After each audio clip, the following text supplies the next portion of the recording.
Bonjour à tous, bienvenue dans ce nouvel épisode avec une curiosité que vous connaissez un petit peu sans vraiment la connaître.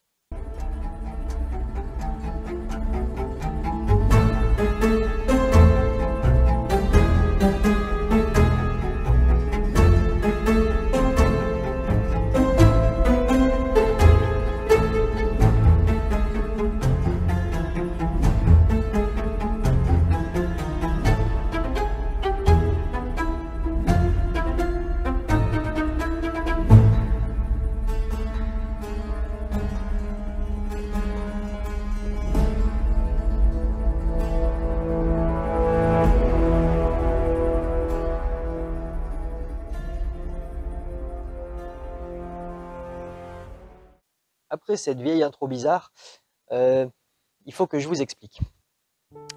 La curiosité dont on va parler, il y a peu de chances que vous la connaissiez et pourtant on en a gardé une pratique courante dans la vie de tous les jours que beaucoup de personnes font encore aujourd'hui sans savoir d'où ça vient.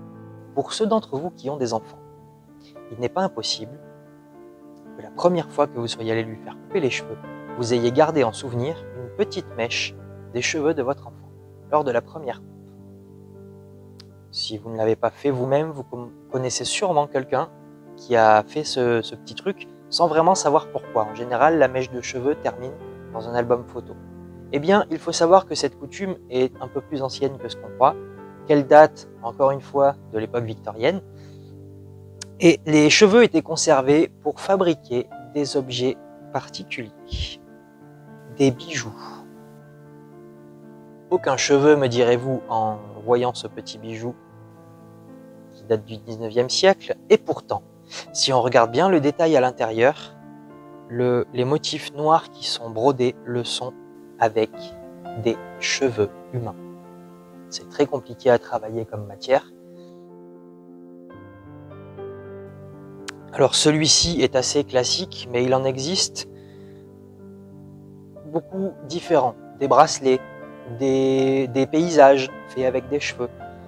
Et très souvent, on avait aussi des petites boucles qui étaient juste fixées comme ça, mais ensemble, comme ici le bijou que je vous montre, qui est constitué avec la mèche de cheveux de la mère et les deux mèches de cheveux de ses deux enfants.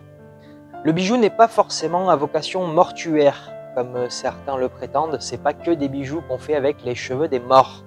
C'est une pratique qui s'est déjà faite à travers l'histoire, mais c'était pas le but premier du bijou et c'était pas forcément la pratique la plus répandue.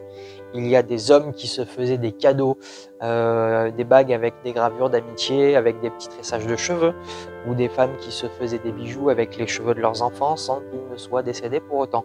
Il n'y a pas forcément une vocation mortuaire, bien que il existe aussi des bijoux post-mortem dans le même esprit un petit peu que les photos qu'on a vues dans l'épisode précédent. Je vous laisse avec quelques plans un peu plus rapprochés parce que ce serait compliqué de vous le montrer en détail ici.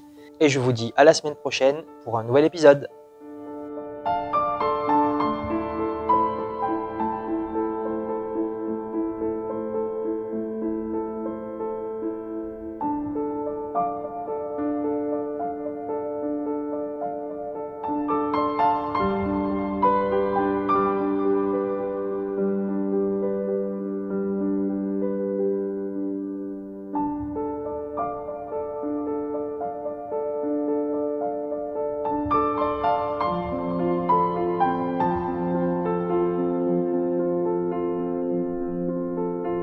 Ah oui, au fait, je sais que cet épisode est un peu plus court que d'habitude, tout simplement parce qu'il n'y a pas grand-chose à dire de plus sur la curiosité que je vous ai présentée. Mais sachez que de temps en temps, il va y avoir des épisodes hors série sur plusieurs thématiques et plusieurs curiosités. Et si vous vous posez la question, le prochain et le premier hors série sera sur